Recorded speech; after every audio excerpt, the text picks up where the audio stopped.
Are you serious? Are you serious? Well, Vladimir Putin of Russia, very upset with the European Union right now as Bulgaria has refused to allow him to build a pipeline. It would have to go through Bulgaria to get to the rest of the European Union nations. And so Russia's being forced to withdraw from the South Stream project pipeline due to EU's unwillingness to support the pipeline, and the gas would flow will be now redirected to other customers, he says. Vladimir Putin said other talks with Turkey and its counterpart Erdogan are going to work out a deal. Matter of fact, you can hear it here. Here's Vladimir Putin standing. He was actually standing next to Turkey's Prime Minister Erdogan, and there's an interpreter as he explains why he's going to have to shut down this pipeline project, only deepening the divide between Russia and the European Union and the West. Well, as far as South Stream is concerned, we believe that the European Commission's attitude has not been constructive. It has not been helpful in implementing this project. Moreover, we actually see it trying to create impediments and obstruct the implementation of this project. Well, if Europe does not want this project to be implemented, then we will not implement this project. We will redirect our energy resources to other regions of the world, in part through implementing our liquefied natural gas projects and speeding them up. We will just sell our energy resources to other markets, and Europe will not receive them in the necessary amounts. We believe this would be contrary to Europe's economic interests. This would negatively affect our economic cooperation, but that is the choice on the part of our European friends. It is their own choice. They are the buyers. It is up to them, but Russia cannot start constructing a pipeline so long as we have not received Bulgaria's authorization for constructing something in its exclusive economic zone. We cannot, it would be ridiculous for us to invest hundreds of millions of dollars in constructing a project, bringing it to Bulgaria's borders and having to drop it from there on. That means that we will not implement this project, even though the company that was committed to constructing it would be prepared to start their activities, their construction operations tomorrow.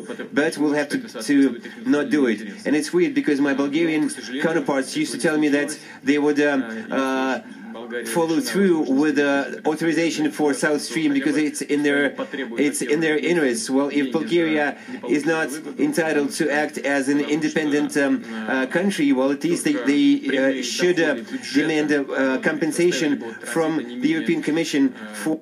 So he said, yeah, it's kind of weird. He said, because they used to tell me, he was talking about Bulgaria, he said, it's kind of weird. Bulgaria used to tell me how interested they were in this project and how they wanted this pipeline to go through Bulgaria and how it would mean so much more cheaper fuel and ability for them to get natural gas and crude oil. But if, basically they're saying if Bulgaria can't speak for themselves, apparently they're being dictated by the European Union. So once again, what you have is Russia, the bear is being wounded. The bear is being cornered. The bear is not being allowed to they don't even want to buy his oil no more. They don't want to buy his natural gas. The EU doesn't want Russia's fuel no more. Why? Because the United States of America, with its new fracking technology, and also with its unbelievable, massive oil reserves, incredible oil reserves, like you wouldn't believe, folks, is able to flood the market, driving the price of crude oil down below $70 a barrel. And I'm telling you what, folks, I'm going to tell you that probably by April or May, crude oil will be less than $40 a barrel, driving the price of gasoline in the United States to about $1.25 a gallon.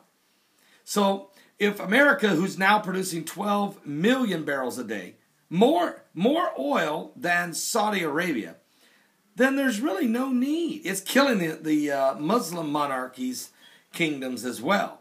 Iran, it's killing them. It's killing these guys they've really gotten filthy rich off the oil industry. Now, if the United States can supply all of our own needs and all of Japan's and Australia's and all of the European Union and all of the free world, why in the world even worry about Russia's oil? And so this has put Russia in a corner with a falling ruble, and now billions of dollars invested in an industry program that has nowhere to go.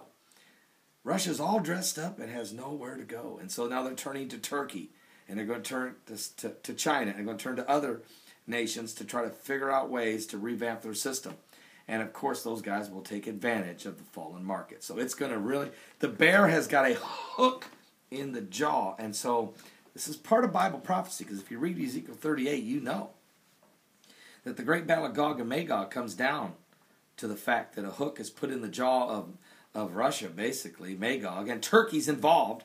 You do know that the Fab Five is Russia, Turkey, Iran, Ethiopia, and Libya. Well, they're all five now in bed together, and thus Israel knows what's coming. They also have great oil reserves just off the coast of Israel. They're in the Mediterranean, and they don't plan on sharing it with the Palestinian Authority.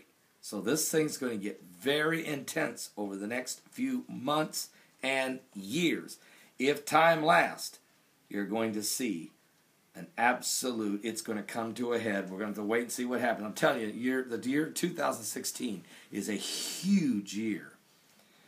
Let's find out exactly what takes place. I'm Pastor Paul Begley. Don't miss tonight's live broadcast, Sunday night live, at my website at www.paulbegleyprophecy.com. That's www.paulbegleyprophecy.com. I'll get you up to speed on all the current world events, and the giant killer will be with us, L.A. Marzulli. We're going to talk about Nephilims and the giants before the flood and after the flood, and what does it mean in the end times. Be right back.